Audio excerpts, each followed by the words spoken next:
नमस्कार, बोल्दैछु नवीन सापकोटा।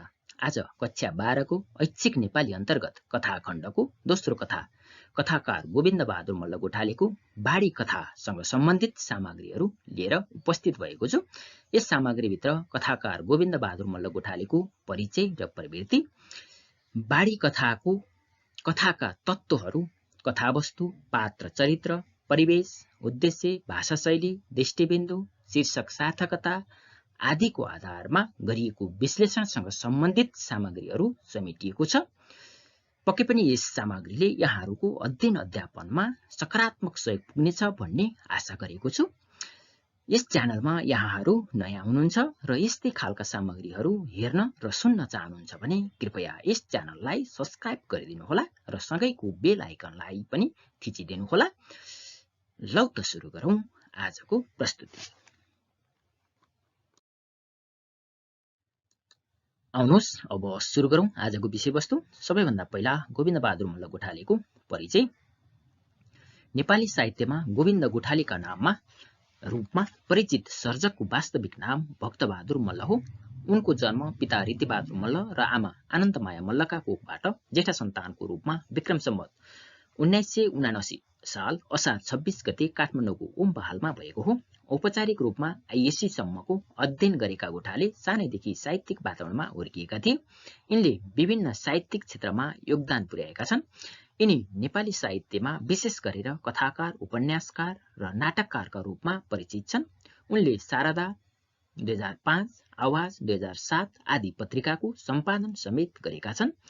उनले प्रेस काउन्सिलको सदस्य, तत्कालीन नेपाल राजकीय प्रज्ञा प्रतिष्ठानका आजीवन सदस्य, नेपाल लेखक संघका सदस्य, साहित्य संस्थानका सदस्य र निर्वाचन आयोगका सदस्य 2033 भई काम गरेका थिए। गोविन्द गोठालेको औपचारिक साहित्यिक यात्रा शारदा पत्रिकामा विक्रम सम्वत 1995 मा सन्ध्याकालीन नेपाल शीर्षकको कविता प्रकाशित भएपछि सुरु भएको हो। त्यसपछि 1997 सालको शारदा पत्रिकामा त्यसको भाले शीर्षकको कथा प्रकाशित गरी आख्यान साहित्यमा उदाएका गोठालेका कथा संग्रह 2003, कथै कथा 2016, प्रेम र मृत्यु 2039, 12 कथा 2052 तथा जङ्गबहादुर र हिरण्यगर्भ 2061 नामक कथा संग्रहहरू प्रकाशित छन्।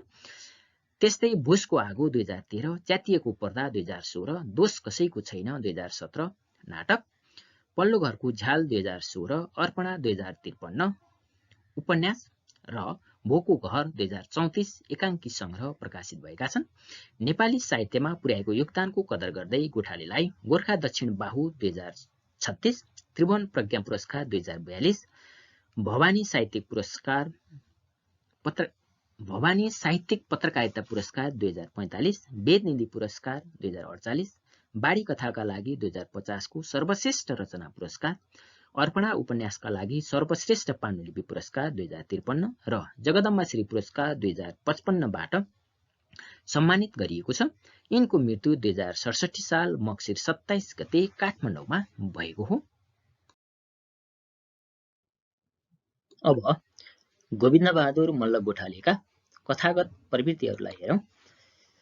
नेपाली भाषा र साहित्यको विकासमा आजीवन समर्पित गोविन्द बहादुर मल्ल गोठाले बहुमुखी प्रतिभा सम्पन्न व्यक्तित्व हुन्। गोठालेले नेपाली साहित्यको कथा, नाटक, उपन्यास, एकाङ्की विधामा योगदान पुर्याएका छन्। गोठाले मूलत मनोवैज्ञानिक यथार्थवादी कथाकार हुन्। यिनले विश्वेश्वर प्रसाद कोइरालाद्वारा प्रतिपादित मनोवैज्ञानिक यथार्थवादी धारा अन्तर्गत रहेर सामाजिक मनोविज्ञानमा आधारित कथा लेखेका छन्। उनले मनोविज्ञानका विविध पक्षलाई आफ्ना कथामा प्रस्तुत गरेका छन्।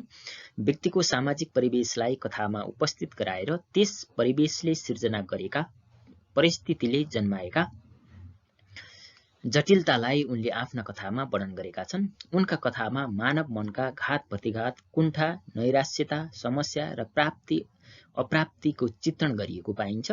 मनोविज्ञानमा पनि उनले सामान्य असामान्य, अपराध, नारी, यौन, बाल आदि मनोविज्ञानका विविध रूपको चित्रण गरेका छन्। यिनका कथामा घटनाको भन्दा पात्रको चरित्रको प्रस्फुटन ज्यादा भएको पाइन्छ। पात्रको मनोदशाको सूक्ष्म चित्रण गर्दै तिनका आपराधिक मानसिकताको पृष्ठभूमिमा चित्तबुद्ध ढङ्गका कथाहरू लेख्नु नेपाली कथामा उनको विशेष योगदान मानिन्छ। बाल मनोविज्ञानको समेत विश्लेषण गर्ने गोठाले सामाजिक क्रियाकलाप, मूल्य मान्यता, व्यवहार र परिवेशले बालकको कोमल मानसिकतामा गहिरो प्रभाव पार्छ भन्ने मान्यता राखेको पाइन्छ। उनले आफ्ना कथामा यौन कुण्ठा भएका पात्रले प्रस्तुत गर्ने असामान्य व्यवहारको प्रभावकारी रूपमा विश्लेषण गरेका छन्। यसरी मनोवैज्ञानिक कथाका रूपमा गोठालेका कथामा यौन मनोविज्ञान, बाल मनोविज्ञान, अपराध मनोविज्ञान र समाज मनोविज्ञानको सफल प्रयोग पाइन्छ। गोठालेका कथामा सामाजिक क्षेत्रका विकृति, विसङ्गति र रूढिग्रस्त अन्ध परम्पराको विरोध पनि पाइन्छ। आधुनिक र सभ्य समाजका मध्यमवर्गीय शहरी परिवेशको चित्रण गर्दै तृतीय पुरुष दृष्टिबिन्दुमा स्वाभाविक भाषा शैलीको प्रयोग गरी कथा सिर्जना गर्नु गोठालेका मुख्य कथागत प्रवृत्तिहरू हुन्।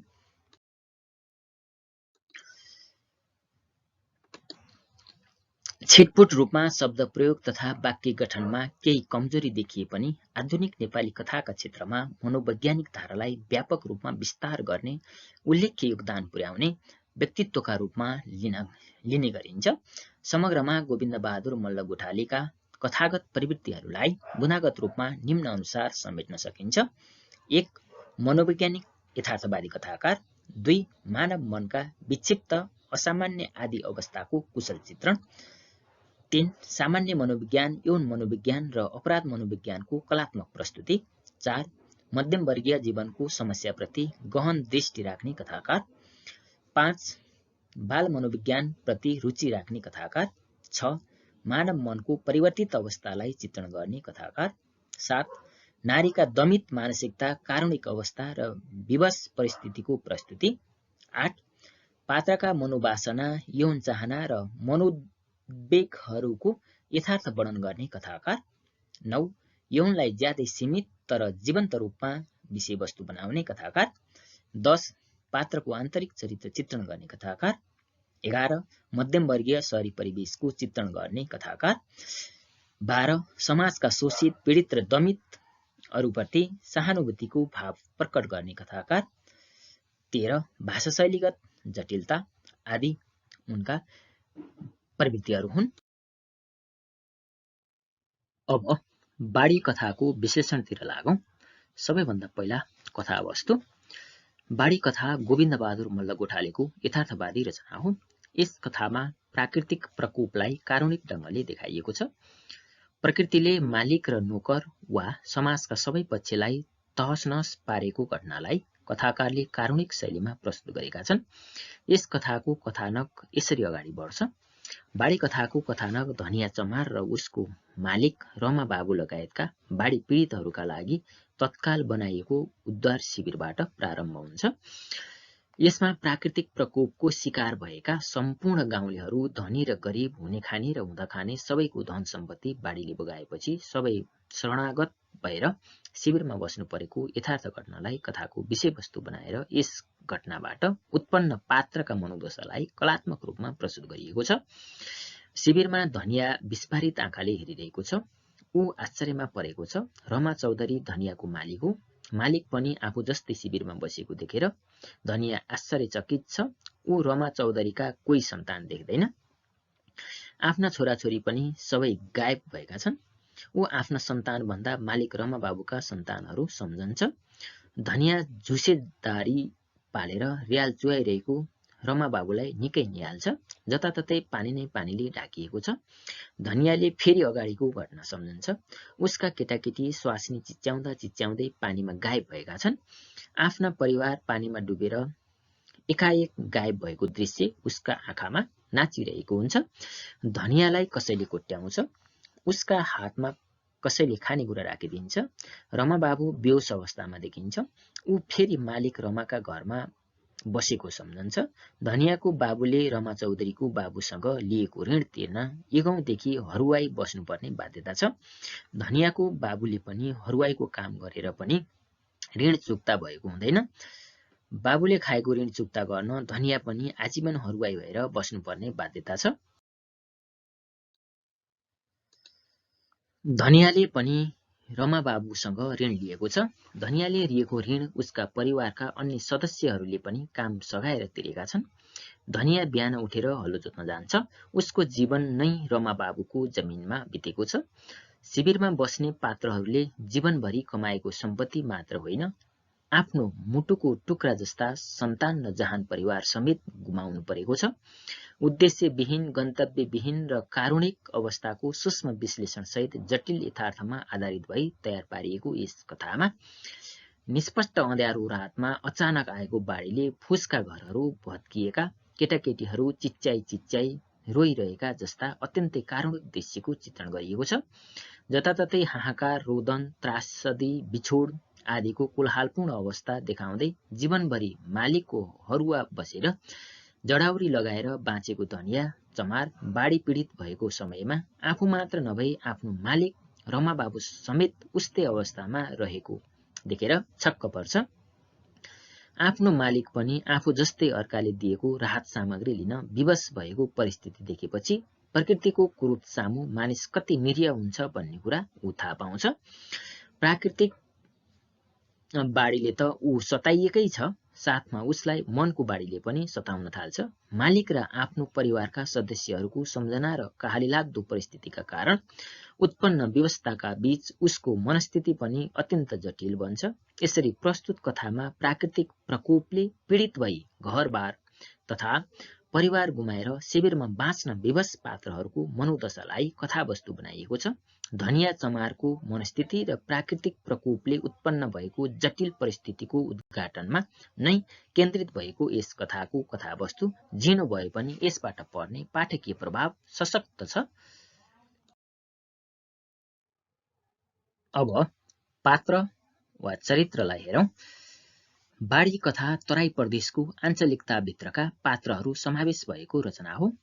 यो कथामा थोरै पात्रहरू रहेका छन्। भएका पात्रहरू पनि आपसमा दोहोरो संवादसम्म नगरी प्राय मौन छन्। यस कथामा धनिया चमार, धनियाको परिवार, रमा बाबु चौधरीको परिवार, खानेकुरा बाँड्ने, लत्ता कपडा बाँड्ने र अन्य बाढी पीडितहरूको ठूलो समुदायको भिड रहेको छ। यी मध्ये धनिया चमार मुख्य र रमा चौधरी सहायक पात्रको भूमिकामा रहेका छन्। यहाँ यिनै मुख्य पात्र धनिया चमार र सहायक पात्र रमा बाबु चौधरीको चरित्र चित्रण गरिएको छ। धनिया चमार बाढी कथाको प्रमुख पुरुष पात्र हो। धनियाकै केन्द्रीयतामा कथाको आदि, मध्य र अन्त्यको संयोजन गरिएको छ। धनिया चमार रमा बाबुको घरमा हलिया बसेको पात्र हो। धनियाले पुस्तौंदेखि हलिया बस्दै आएका श्रमिक, इमान्दार, गरिब वर्गको प्रतिनिधित्व गर्दछ। प्राकृतिक प्रकोपको कारण पारिवारिक विपत्ति सहन बाध्य बनेको पात्र हो। पुस्तौं पुस्तादेखि हरुवा बस्दै आएको, ऋण तिर्न नसक्ने श्रमिक सोझो प्रवृत्तिको पात्र हो। जीवनको मूल्यको बोध गर्न नसक्ने, जहान परिवारको भरण पोषणका लागि अहोरात्र लागिरहने पात्र हो।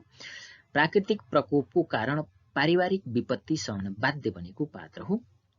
श्रीमती, छोराछोरी सहित एउटा झोपडोमा बस्दै आएको तथा गाउँको जमिनदार रमा चौधरीको घरमा हली बसेको धनिया बाढीसँग संघर्ष गरेर बाँच्न सफल व्यक्तिहरूको भिडमा बसेको छ। यस भिडमा धनियाले स्मरण शक्ति समेत गुमाएर बसेको आफ्नो मालिक रमा बाबुलाई देखेछ। सम्पन्न रमा बाबु श्रीमती, छोराछोरी, वस्तुभाउ सबै गुमाएर कारुणिक अवस्थामा पुगेको छ। मालिक रमा बाबुको त्यस प्रकारको दयनीय अवस्था देखेर धनिया निकै दुखी भएको छ। अझ मालिकले लगाउने र खाने राहतको पोको समाएको देख्दा भाव विहल बन्छ। यस घटनालाई हेर्दा धनिया आफ्नो भन्दा अरूको चिन्ता गर्ने मानवीय आदर्श एवं सत् पात्र भएको स्पष्ट हुन्छ। धनिया परिश्रमी, विश्वासिलो एवं सबैको भलो चिताउने अनुकूल चरित्रको पात्र हो। आफैले किनेर कहिले नयाँ कपडा नलगाएको धनियाले अहिलेसम्म एउटा बिस्कुट समेत किनेर खाएको छैन। धनिया आफू वर्गीय शोषणमा परेको तर त्यो शोषणमा परेको कुरा थाहा नपाउने सोझो चरित्र हो। बाबुबाजेले ऋण लिएका कारण आफू समेत मालिकका घरमा हरुवा बस्नु परेको कुरा ज्ञात भएर पनि विद्रोह गर्न सकेको छैन। उल्टै मालिकको दयनीय अवस्था देखेर दया गर्छ। समग्रमा धनिया बाढी कथाको मञ्चीय, स्थिर, सत्, बद्ध प्रमुख पुरुष पात्र हो। रमा चौधरी, रमा बाबु भनेर धनिया चमारबाट सम्बोधन गरिएको रमा चौधरी यस कथाको सहायक पात्र हो। ऊ कथाभरि मौन छ। ऊ प्रकृतिले दिएको यातना भोगेर किङ कर्तव्य विमूढ भएर बसेको छ। यसको चरित्र धनिया चमारको बनाइबाट मुखरित भएको छ। रमा चौधरी त्यस समयमा गाउँघरमा हलिया जस्ता नोकर चाकर राखेर आनन्दसँग बसेका साहु महाजनहरूको प्रतिनिधि पात्र हो। तराई क्षेत्रको गण्यमान्य जमिनदार साहु महाजन भएर सारालाई कजाएर खाएको व्यक्ति आज बाढीका कारण शिविरमा शरण लिन पुगेको छ। सारा परिवार र सम्पत्ति स्वाहा भएको छ। उसको घरमा वर्षौंदेखि काम गर्न बसेको हरुवाई र उसमा कुनै भिन्नता छैन। शिविरमा सबैले खाने फुका चिउरा र सुक्का बिस्कुट खाएर बस्नुपर्ने बाध्यता सिर्जना भएको छ। अरूले दिएको जडाउरी धोती र भोटो लगाउन विवश छ। यो अवस्थामा पुग्दा उसका सारा रवाफहरू चकनाचुर भएर कसैलाई चिन्न नसक्ने अवस्थामा छ। सारा श्री सम्पत्ति र घर परिवार गुमाएर एक्लो बनेको रमाबाबुको दयनीय अवस्था देखेर उसको नोकर धनिया चमार भाव विहुर बन्दछ। कथाभित्र ऊ मौन देखिए पनि उसको शारीरिक प्रतिक्रियाका कारण लगभग ऊ विक्षिप्त बनिसकेको पात्र हो। प्राकृतिक प्रकोपका सामु धनीमानी वा शक्ति सम्पन्न व्यक्ति पनि कसरी निरीह बन्छन् भन्ने कुरा स्पष्ट पार्न तयार पारिएको उद्देश्यमूलक पात्रको रूपमा रमाबाबु चौधरी यस कथामा देखिन्छ। समग्रमा रमा चौधरी बाढी कथाको गतिहीन वर्गीय मञ्चीय बद्ध सहायक पुरुष पात्र हो। अब बाढी कथाको परिवेशतिर लागौं। बाढी कथा न्यून परिवेश समेटिएको रचना हो। एउटै ठाउँमा यो कथा प्रारम्भ भएर टुङ्गिएको छ। बाढी आउने समय साउन भदौको महिना भएकोले उक्त कथा पनि सोही समयमा हुन सक्ने अनुमान गर्न सकिन्छ। यहाँ बाढी पीडितहरूको समूह धनिया र रमाबाबुको गाउँ, मिथुनियाको गाउँ र रामपुरलाई स्थानिक परिवेशका रूपमा चित्रण गरिएको छ। वर्षाकालीन प्रकृतिको भयानक रूप बाढी र बाढीले ग्रसित बनेर शिविरमा रहेका मानिसहरूको भिडले कथाको बाह्य परिवेशलाई इंगित गरेको छ। बाढीका कारण जहान परिवार गुमाउनु परेको, घर व्यवहार केही नरहेको, डर त्रासले आक्रान्त बन्नु पुगेकोले छेद विच्छेदको मानसिक अवस्थालाई आन्तरिक परिवेशका रूपमा प्रस्तुत गरिएको छ। यहाँ बाढी पीडितहरूको शिविरलाई केन्द्रीय स्थानिक परिवेश बनाइएको छ। गाउँमा बाढी आएर पीडित भएपछि शिविरमा बस्दै गर्दाको छोटो समयलाई यहाँ कालगत परिवेशका रूपमा चित्रण गरिएको छ। बाढीले घरका सदस्य सहित सारा सम्पत्ति गुम्दा व्यक्तिको मनोलोकमा पर्ने चोट र त्यसको असरलाई यहाँ मुख्य विषयगत परिवेशका रूपमा चित्रण गरिएको छ। बाबु बाजेले लिएको ऋण तिर्नका लागि तिनीहरूका सन्तान दर सन्तान जमिनदार कहाँ हरुवाई बस्नु परेको ग्रामीण सामन्ती समाजको चित्रण यस कथामा भएको छ। बाढीले मानिसलाई घरबार विहीन बनाउने, जमिनदारले निम्न वर्गलाई शोषण गर्ने, निम्न वर्गले आफू शोषण भएको थाहै नपाउने, हली बस्ने बसाउने, गाउँमा खेती किसानी गर्ने, लुङ्गी धोती र गन्जी लगाउने आदि तराईको ग्रामीण सामाजिक परिवेश यहाँ चित्रण भएको छ। निष्पट्ट अँध्यारो रातमा अचानक आएको बाढीले ओल्लो पल्लो गाउँका सम्पूर्ण बासिन्दा घर परिवार विहीन हुन विवश भएका र मुस्किलले बाँच्न सफल केही मानिसहरू शिविरमा बसेको कारुणिक परिवेश यस कथामा पाइन्छ। प्राकृतिक प्रकोपले मानवीय जीवनलाई पार्ने प्रभावको मार्मिक चित्रण गरिएको परिवेशले कथ्यको सबलता र आख्यानको मूर्तताका निम्ति अनुकूल भूमिका निर्वाह गरेकोले परिवेश विधानका दृष्टिले पनि यो कथा सशक्त रहेको देखिन्छ। अब बाढी कथाको उद्देश्यतिर लागौं। बाढी कथामा बाढीका कारण उब्जिएको समस्याका कारण उत्पन्न मानसिक उतार चढावलाई मार्मिक ढंगले वर्णन गरिएको छ। बाढीका कारण धनियाको परिवारको मृत्यु भएको तथा उसको मालिक रमाबाबु परिवार गुमाएर शिविरमा शरणार्थी भई बसेको घटनालाई महत्त्वका साथ प्रस्तुत गरी धनियाको मानसिक पीडाको चित्रण गरिएको छ। मालिक रमाबाबु स्मरण शक्ति गुमाएर शिविरमा बसेको देखेर धनियालाई आफूले परिवार गुमाएको पीडा भन्दा मालिकको दुर्दशाबाट बढी आघात पुगेको छ। निम्नवर्गीय व्यक्तिहरूले आफ्नो दुःखलाई भन्दा अर्काको दुःखलाई ठूलो मान्ने वास्तविकतालाई कथामा धनियाको सोचाइ र व्यवहारका माध्यमबाट स्पष्ट पारिएको छ। हाम्रो समाज र त्यसमा पनि तराईको समाजको वर्गीय असमानताको स्थितिलाई कथामा धनिया र रमाबाबुको जीवनी मार्फत प्रस्तुत गरिएको छ।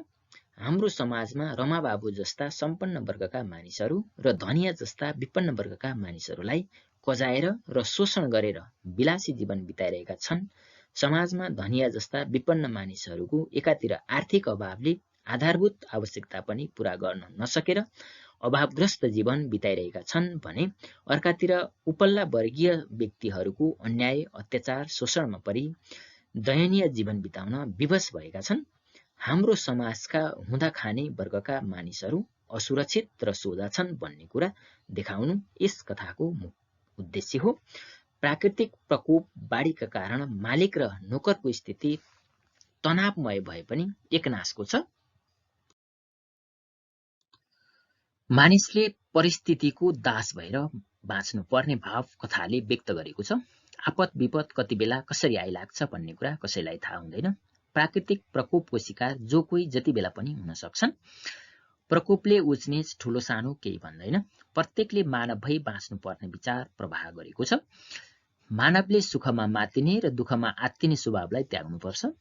नोकर चाकरको स्थितिमा रहँदा पेटभरि खान लाउन नपाउने, जहान बालबच्चालाई पाल्न नसक्ने, अपमान तिरस्कार सहनै पर्ने हरुवाहरूको मनोदशाको यथार्थ विश्लेषण गर्नु कथाको मुख्य उद्देश्य रहेको छ। समग्रमा प्रकृतिले धनी र गरिब कसैलाई पनि छुट्याउँदैन भन्ने कुरा देखाउनु, शोषक सामन्तहरू पनि एक दिन भिखारी बन्न सक्ने कुरा बताउनु, अन्यायको वा अन्याय पाप धुरीबाट कराउने कुराप्रति सचेत गराउनु, धन सम्पत्तिलाई नाशवान वस्तु हो भन्ने कुरा देखाउनु, प्रकृतिको सर्वाधिकार शक्तिशाली पललाई पुष्टि गर्नु, तराई प्रदेशको स्थानीय रङलाई प्रस्तुत गर्ने आदि बाढी कथाका मुख्य उद्देश्यका रूपमा लिन सकिन्छ। परिस्थिति अनुसार समयसँग हातेमालो गरेर बस्नु मानिसको बाध्यात्मक अवस्था हो। यही बाध्यात्मक अवस्थाले सिर्जित परिस्थितिको यथार्थ प्रस्तुति गर्दै मानिस भन्दा प्रकृति बलवान हुन्छ र प्रकृति रिसायो भने मानिसको केही लाग्दैन भन्ने कुरा यस कथामा बताइएको छ। प्राकृतिक प्रकोपले उत्पन्न भएको जटिल कारुणिक परिस्थितिको चित्रण गरी कथाकारले मानिसलाई वर्गीय विभेद र सामाजिक अन्याय समाप्त पारी मानिस बीच समानता कायम गर्ने सन्देश दिएका छन्। समाजमा सबै मानिस योग्यता अनुसार काम र सम्मान प्राप्त हुने गरी एकै थलोमा बस्ने र बाँच्ने अवस्था सिर्जना हुनुपर्छ भन्ने सन्देश दिनु यस कथाको प्रमुख उद्देश्य हो। अब भाषा शैली। गोविन्द बहादुर मल्ल गोठालेको भाषा शैली सरल र सहज रूपमा सलल बगेको छ। बाढी कथामा सरल, सहज र सरसलाई वर्णनात्मक एवं बिम्बात्मक शिल्प शैलीको प्रयोग गरिएको छ। बाढी कथा तराई मूलको घटनासँग सम्बन्धित भएको र केही मात्रामा स्थानीय भाषाका शब्दहरू प्रयोग भएकोले कथाको भाषा शैली आञ्चलिक स्वरूपको देखिन्छ। बाढी पीडित भएपछि शिविरमा पुगेको धनियाले कथामा विगतलाई स्मरण गरेको छ। यसबाट पूर्वदीप्ति शैलीको प्रयोग भएको छ भन्न सकिन्छ। कथ्यको अभिव्यक्तिका लागि मनोवादात्मक र एकलापीय शैलीको प्रयोग भएको छ। घटनाको वर्णनमा वर्णनात्मक शैलीको प्रयोग भएको देखिन्छ। कथाको भाषामा नेपालीपन झल्केको पाइन्छ। केही शब्दहरू आगन्तुक रहेका छन्। बोलीचालीको भाषिक प्रयोगले कथा सम्प्रेषणीय बन्न पुगेको छ। भाषिक अभिव्यक्ति कलात्मक हुँदाहुँदै पनि आलङ्कारिकता भने देखिँदैन। घटना काल्पनिक भए पनि शैलीगत विशेषता अतिरञ्जनात्मक देखिँदैन। कथामा बाढीले तसनस बनाएको ग्रामीण परिवेश र त्यसको मारमा परेका पीडित पात्रहरूको मनोदशाको उद्घाटन गरिएको छ। यसका लागि प्रयोग गरिएको भाषा सरल छ, तर केही शब्द थारू भाषाबाट लिएका हुँदा सबै ठाउँमा पाठकहरूका लागि यो कथा बोधगम्य नहुन पनि सक्छ। कथालाई लेखकले लाक्षणिक र आलङ्कारिक बनाएका छैनन्। शीर्षक पनि अभिधात्मक अर्थमा केन्द्रित छ। तसर्थ कथाकार गोठालेको प्रस्तुत कथा शैलीगत दृष्टिले यथार्थ, सरल, सहज, प्रभावकारी पात्रानुकूल र स्थानीयतालाई समेत प्रतिनिधित्व गर्ने भाषिक शैलीको प्रयोग भएको छ। अब दृष्टिबिन्दु। बाढी कथामा बाह्य सीमित दृष्टिबिन्दुको प्रयोग गरिएको छ। कथामा धनिया घटनाको भोक्ताका रूपमा उपस्थित भएको छ। बाढीको कारण परिवार र श्री सम्पत्ति गुमाएको धनियाको कारुणिक अवस्थालाई कथामा मुख्य विषयवस्तु बनाइएको छ। यस कथामा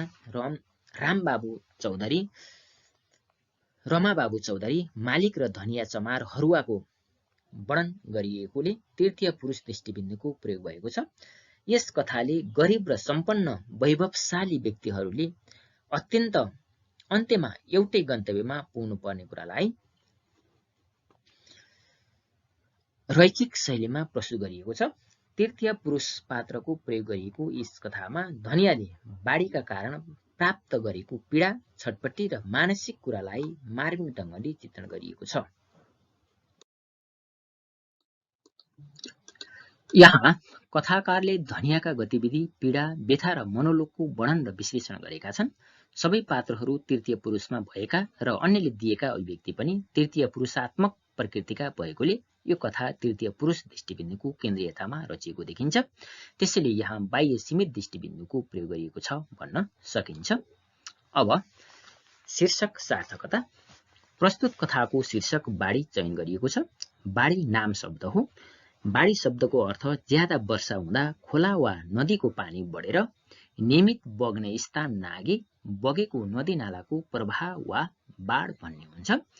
प्रस्तुत कथामा बाढी र बाढीले निम्त्याएको समस्यालाई केन्द्रीय वस्तुका रूपमा चित्रण गरिएको छ। कथाको परिवेश अनुसार बाढीको विकराल रूपले मानिसमा उत्पन्न गरेको सन्तास र ल्याएको विपत्तिका आधारमा कथाको शीर्षक बाढी राखिएको छ। यहाँ तराईको गाउँ बस्तीमा बाढी पसेर धनजनको ठूलो क्षति भएको सन्दर्भलाई धनिया चमार र रमा चौधरीको जीवन कहानीद्वारा उल्लेख गरिएको छ। बाढीले ठूला साना सबैलाई समान रूपले एक ठाउँमा उभ्याएको छ। मानिस सबै एकै हुन्, उनीहरूका बीचमा हुने विभेद अन्याय हो भन्ने कुरालाई प्रतीकात्मक रूपमा पुष्टि गर्न सक्षम भएकोले शीर्षक सार्थक र उपयुक्त देखिन्छ। कथाको शीर्षक छोटो, मिठो, स्पष्ट एवं प्रभावकारी प्रकृतिको छ। बाढी र त्यसले निम्त्याइएको समस्यालाई मुख्य विषयवस्तु बनाएर रचना गरिएको यस कथाको शीर्षक बाढी राख्नु उपयुक्त रहेको छ। हस्त आजको सामग्री यति नै। यहाँहरूलाई यो सामग्री कस्तो लाग्छ कृपया सल्लाह, सुझाव र प्रतिक्रिया दिन नभुल्नुहोला। यदि यहाँहरू यस च्यानलमा नयाँ हुनुहुन्छ भने कृपया यस च्यानललाई सब्स्क्राइब गर्न नभुल्नुहोला। फेरि अर्को सामग्रीमा भेट हुने छ। त्यतिन्जेलसम्मको लागि बिदा चाहन्छु। नमस्ते।